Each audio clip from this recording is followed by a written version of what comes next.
Selamat siang bagi kita semua.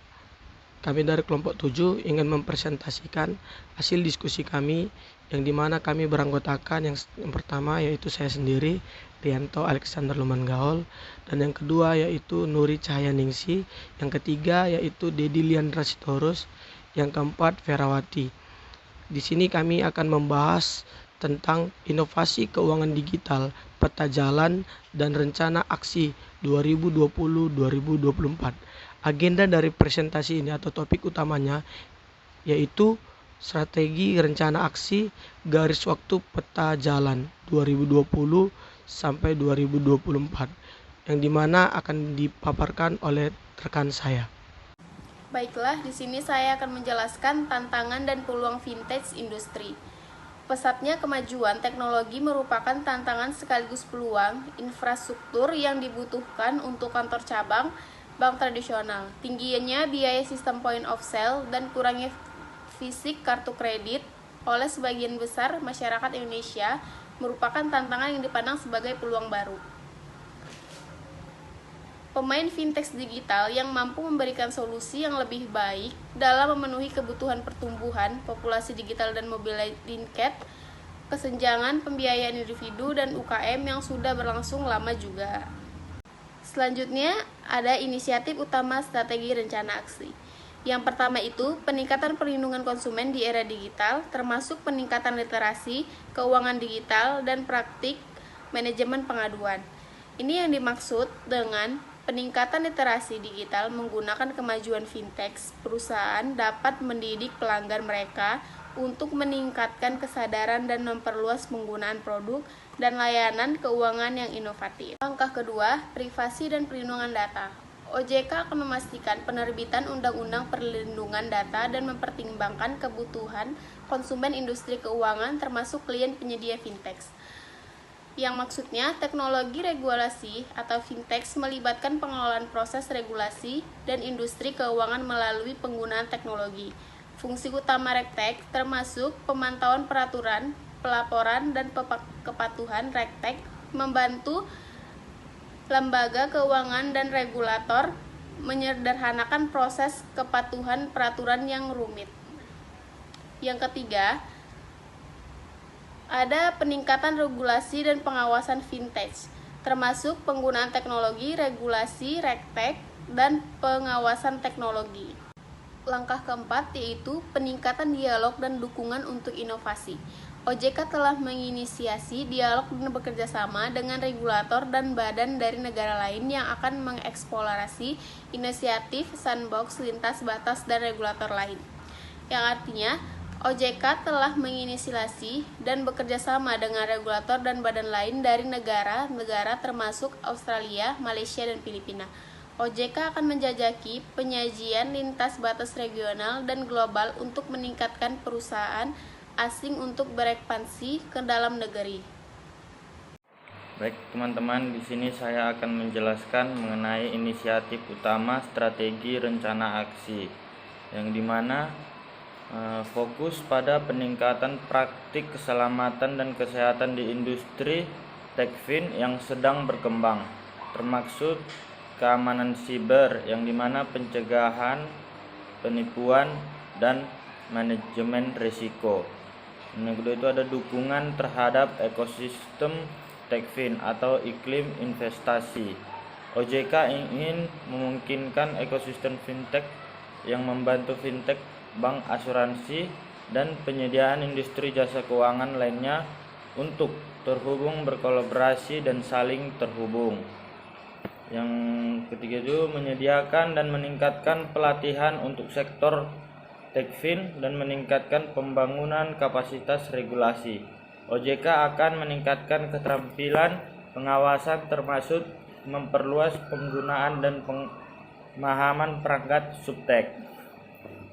Yang keempat itu tingkatkan infrastruktur akses digital, identitas digital, kenali klien secara elektronik, dan perbankan terbuka.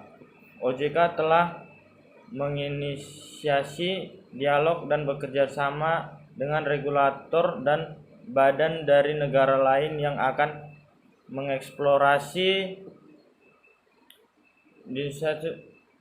sandbox atau batas dengan regulator lain. Terima kasih. Nah, selanjutnya di sini ada waktu peta jalan pada program OJK dari tahun 2020 hingga tahun 2024. Pada tahun 2020, OJK akan berfokus pada akselerasi dengan memperluas inovasinya. OJK juga akan mempererat hubungan dengan regulator lain dan industri melalui format pertemuan formal yang diselenggarakan secara berkala untuk membahas tantangan dan peluang di industri. Selanjutnya pada tahun 2021, OJK Infinity Center akan terus berfokus untuk lebih memperluas perannya sebagai salah satu pusat inovasi regulasi teratas di Asia Tenggara. Tidak hanya itu, OJK juga akan bekerjasama dengan pemangku kepentingan utama domestik dan badan pengatur regional serta global untuk membahas berbagai data, protokol pertukaran inovasi, dan praktek manajemen risiko. Nah, di tahun 2022, OJK akan terus berkolaborasi dengan internasional mitra pembangunan dan berbagai industri vintage untuk lebih mendukung perluasan ekosistem vintage termasuk komunitas startup. Tidak hanya itu, fokus tahun ini diharapkan dapat meningkatkan isu lintas sektoral domestik dan regional, termasuk pengaturan berbagai data, protokol pertukaran inovasi, dan praktik manajemen risiko domestik dan regional serta perdagangan lintas batas. Di tahun 2023, OJK juga akan terus berfokus pada pertumbuhan sektor vintage di Indonesia dan akan mendukung upaya untuk membantu perkembangan secara regional dan global. Tidak hanya itu juga, OJK juga akan memperkuat perannya sebagai hubungan inovasi untuk mendukung perkembangan talent eksternal. Nah, selanjutnya di tahun 2024, pada tahun terakhir di roadmap, OJK akan memulai kajian dan rencana aksi selanjutnya untuk lebih memperkuat peran vintage dalam mendorong ekonomi digital yang inklusif dan bertanggung jawab. Garis waktu peta jalan rencana aksi keuangan digital tahun 2020 hingga tahun 2024. Adapun akselerator dari tahun 2020, OJK akan menjadi sebuah anggota dari keuangan global dengan inovasi untuk mempercepat perkembangan techfin di Indonesia. Pada tahun 2021, mengembangkan OJK Infinity Center menjadi salah satu dari pusat inovasi regulasi terkemuka di Asia Tenggara. Pada tahun 2022, memperbanyak jumlah vintage dengan donor internasional atau anggota. Pada tahun 2023, OJK Infinity pusat untuk mendukung perluasan dari vintage Indonesia aktif. Nah, selanjutnya di akhir pada tahun 2024, yaitu rencana yang semakin mempercepat peran vintage dalam menjadi kunci elemen dalam mendorong inklusif. Selanjutnya, regulasi dan pengawasan. Pada tahun 2020, OJK meningkatkan peraturan dan perilaku yang ada penelitian terkait untuk memajukan teknologi dan risiko yang terkait. Pada tahun 2021, rencana peraturan dan pedoman untuk memperluas penelitian terkait dengan kemajuan di bidang teknologi yang terkait. Di tahun 2022, yaitu menerapkan peraturan dan mengembangkan infrastruktur untuk penggunaan retouch dan subtouch. Nah, di tahun 2023, OJK mengimplementasi retouch untuk memfasilitasi kepatuhan pelapor dan dukungan untuk meningkatkan pengawasan perilaku pasar. Terakhir, di tahun 2024, sepenuhnya menerapkan retouch untuk meningkatkan kepatuhan techfin dan keuangan perilaku industri dan dukungannya untuk OJK ke depannya. Selanjutnya, kolaborasi. Di tahun 2020, perkuatan kolaborasi dengan pemangku kepentingan domestik utama dan internasional organisasi.